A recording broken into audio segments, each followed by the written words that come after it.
میرے عزیزو، میں دیکھ رہا ہوں کہ آپ سبھی دھرموں سے مل کر ایک جٹ ہونے میں لگے ہیں، جو کہ بہت اچھا خیال ہے، نیک نیت ہے۔ لیکن پھر بھی دھرم کو لے کر ہی واد وواد اور بحث چلی رہتی ہے۔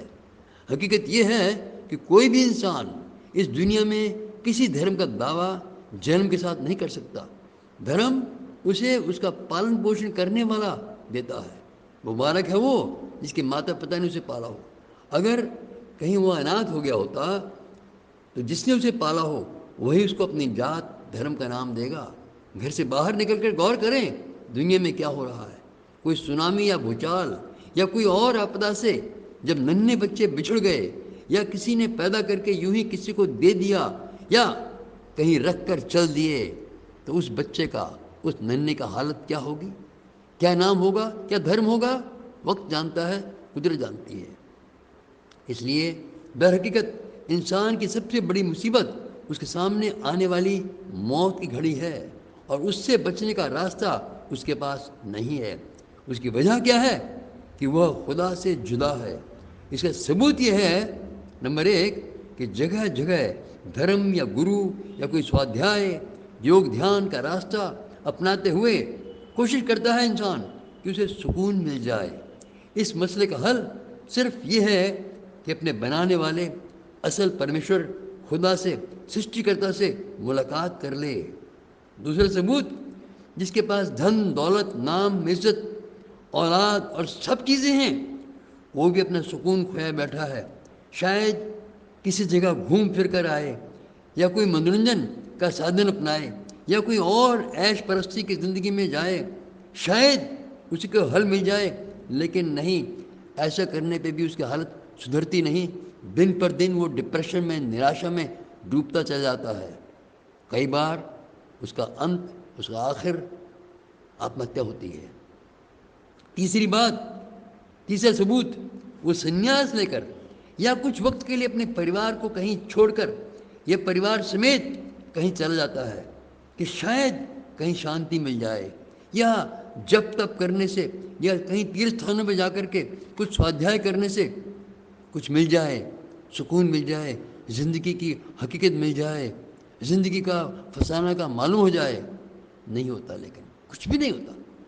پر سچائی یہ ہے کہ اس کا ایک ہی راستہ ہے، خدا سے ملنے کا راستہ، خدا سے ملنے کا موکش مارگ، ڈپریشن اور نراشا چھٹکارے کا مارگ، جو پرمیشور نے خود بنایا ہے، جو سورگ کا مالک سوئم ہے۔ وہ اس بات کا حق رکھتا ہے کہ اس کے پاس کون کیسے آئے۔ اس نے ہی یقین کیا کہ کوئی انسان اس دنیا میں آئے کیسے، تو یہ اسی کے پاس حق ہے یہ فیصلہ کرنے کا کہ یہاں سے اس کے پاس جائے کیسے واپس۔ وہ کہتا ہے انسان کے خون میں پاپ ہے کہ وہ میری طرف پیچھ کر کے چل رہا ہے، اپنا بھگوان، اپنا اشٹ دیو، اپنا خدا بنا کر کے اپنی پسند کے راستے چل رہا ہے۔ اسی وجہ سے مجھ سے دور رہ کر ہمیشہ ہمیشہ کے لیے نرک کی آگ میں، گندک کی جھیل میں جلتا تڑپتا رہے گا۔ لیکن اگر کوئی بھی انسان، کوئی بھی آدمی عورت دل میں اپنی حالت پر غور کرے اور مان لے کہ وہ پاپی ہے، میرا وروଧ کر رہا ہے، معافی مانگے، تو صرف دو لفظوں میں اپنی زبان سے، اس کے ٹوٹے دل سے، دل کی حالت کو دیکھ کر میں اس کو پوری طرح معاف کروں گا۔ کیوں؟ کیونکہ میں نے انسان کو اپنی شکل صورت میں بنایا تاکہ وہ میرا نمائندہ بن کر کے اس زمین کے اوپر، اس سر زمین کے اوپر حکومت کرے۔ لیکن اسے یہ پسند نہیں آیا۔ اس نے مجھ سے بھی آزاد ہونا سوچا، مجھ سے الگ ہو کر چلنا سوچا، اور اپنے راستے بنا لیے یہ سوچ کر کے کہ وہ زیادہ عقل مند ہے۔ اس نے مجھے عقل دینی چاہیے۔ وہ کہتا ہے خدا تو پرانے وقت کا ہے، میں اس 21ویں صدی میں چل رہا ہوں، مجھے معلوم ہے، اور اس اسمنجس میں، اس غفلت میں وہ پھنس گیا ہے، اور اس لیے وہ سمجھتا ہے کہ مجھے خدا کی پیروی کرنی ہے، مجھے خدا کی حفاظت کرنی ہے، مجھے اپنے مذہب کی حفاظت کرنی ہے۔ میرا دھرم نشٹ ہو جائے گا تو میرا کچھ نہیں رہے گا، میرا دھرم میری دولت ہے، اور مجھے دھرم کو بچا کے رکھنا ہے، تو دھرم مجھے کیا دے گا اگر میں نے دھرم کو بچانا ہے تو اس لیے وہ یہ نہیں پہچان پاتا ہے کہ دھرم کی حقیقت کیا ہے، اور اس لیے وہ اسمنجس سے پڑا ہوا ادھر سے ادھر ٹکریں کھا رہا ہے۔ اس لیے میرے عزیزوں، اس وقت کو تھوڑا سا 2 منٹ کا اور سمے لے لیں، غور سے سن لیجئے گا کہ انسان جس کا بیرودھی ہے، جس خداوند کا جس نے بنایا اس کو، اس کے الٹ چل رہا ہے، وہ کہتا ہے کہ انسان صرف اپنی زبان سے 2 لفظ کہے کہ میں پاپی ہوں، میں گنہگار ہوں، ٹوٹے دل سے کہے، سچے دل سے اپنے آپ کو گنہگار مان کر کے معافی مانگے مجھ سے، جسے وہ جانتا نہیں ہے، جس سے وہ واقف نہیں ہے، جس سے کبھی ملا نہیں ہے، پر جس کی آواز میں سنتا ہوں۔ ٹوٹے دل سے جب انسان پکارتا ہے تو میں اس کو سن لیتا ہوں اور خود کو اس پر ظاہر کرتا ہوں۔ یہ میری اوقات ہے، یہ میری فطرت ہے، کیونکہ میں انسان بن کر پاک در پاک رہتے ہوئے پاپی انسان کی خاطر پاپی گنا گیا، پاپ کی قیمت موت چکانے کے لیے اپنے پاک پوتر لہو کا بلیدان دیا۔ اسی لیے اس جسم کا نام یشوع ہے۔ یشوع مطلب گناہ سے چھٹکارا دلانے والا، نجات دہندہ، جو ہمارے پاپی نربل ویرودھی ہونے پر بھی ہمارے پاپ کی قیمت چکانے کے لیے مرا اور جی اٹھا، موت پر وجے ہوا، کیونکہ جیون کا مالک، مر کر جی اٹھنے کا ادھیکاری وہ خود پرمیشور ہے، یعنی ییشو مسیح ہے۔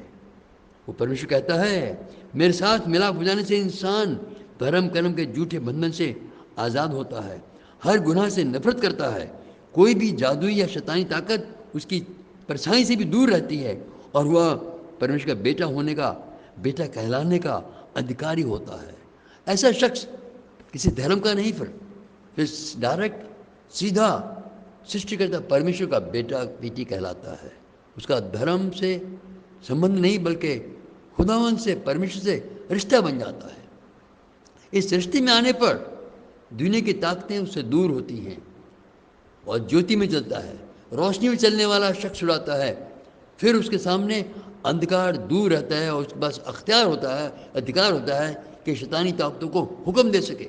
صرف اتنا ہی نہیں، یہاں پر رہتے ہوئے سورگ کا آنند لیتا ہے کہ پرمیشور کی سنگتی میں رہتا ہے، اور دن پر دن اور پاک ہوتا جاتا ہے، تاکہ اس جسم کو چھوڑنے کے بعد ہمیشہ ہمیشہ ہمیشہ کے لیے خداوند کے پرمیشور کے ساتھ سورگ میں نواس کرے۔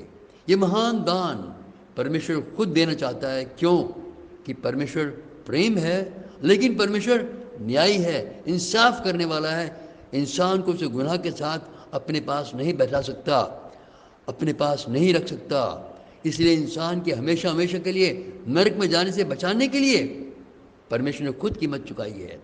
میرے عزیزو، یہ پرمیشور کا پریم ہے، اس کا رحمت ہے، اس کی کرپا ہے کہ ہمیں پاپ کی سزا دینا نہیں چاہتا، کیونکہ اس لیے اس نے اپنے خود قیمت چکا دی ہے، تاکہ ہم جو کبھی بھی قیمت نہیں چکا سکتے اس کے پاس مفت میں واپس آ سکتے ہیں۔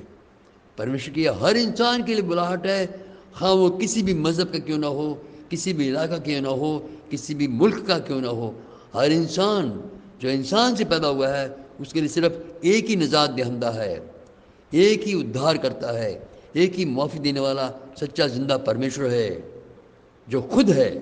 خدا کا مطلب جو سوئم ہے، جو خود ہے اور جو خود آتا ہے۔ جیسے بچہ کھو جائے تو ماں باپ اس کو ڈھونڈنے جاتے ہیں، بچے کو نہیں پتا میں کھو گیا ہوں، وہ تو پکارتا ہے اور کہتا ہے باپ تو کہاں کھو گیا تھا، میں تجھے ڈھونڈ رہا تھا۔ حقیقت میں انسان کی وہی حالت ہے، وہ سوچتا ہے خدا کہیں کھویا ہوا ہے، میں نے اسے حاصل کرنا ہے۔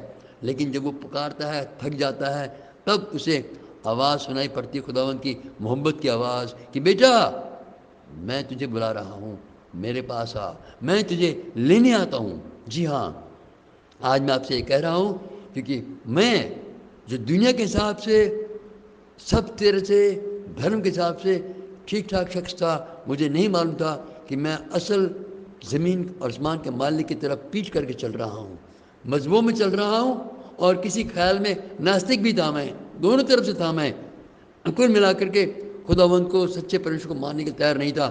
اس سمے پرمیشور خود آ کر کے مجھے ظاہر کیا کہ وہ میرا پرمیشور ہے۔ اسی طرح سے جیسے ماں باپ بچے کو ظاہر کرتے ہیں کہ ہم تیرے ماں باپ ہیں۔ کبھی کوئی بچہ نہیں پہچان پایا، ڈھونڈ پایا کہ میرے ماں باپ کون ہوں گے، ماں باپ اسے بتاتے ہیں۔ اسی طرح سے ضروری ہے، نہایت ضروری ہے کہ پرمیشور نے ہم کو بنایا ہے، وہ ہم پہ ظاہر کرے کہ وہ ہمارا پتا ہے، وہ ہمارا بنانے والا ہے، ورنہ ہم کہاں جانیں گے اسے؟ ہم کھوئی ہوئی بھیڑ ہیں، ہم بھٹکے ہوئے لوگ ہیں جو پرمیشور کو جانتے نہیں ہیں۔ اگر ہم دل سے پکاریں، اے خداوند، اے پرمیشور، تو جو بھی ہے جس میں جانتا نہیں ہوں، تو آ، تو میرے کو ظاہر کر میرے جیون کے گناہوں کو، تاکہ میں ان سے توبہ کروں، معافی مانگوں اور تیرے حضور میں آ جاؤں، زندگی پاؤں، وہ زندگی جو غالب ہوتی ہے، وہ زندگی جو شریر کو چھوڑنے کے بعد بھی میری رہتی ہے، اس میں داخل ہو سکوں اس زمین پر رہتے ہوئے آپ کے فضل سے۔ خداوند پرمیشور آپ سب کے اوپر کرپا کرے، آپ کی سہایتا کرے اس بات کو سمجھنے کے لیے، آگے آنے کے لیے۔ شالوم۔ پرمیشور آپ کی کرپا بنی رہے۔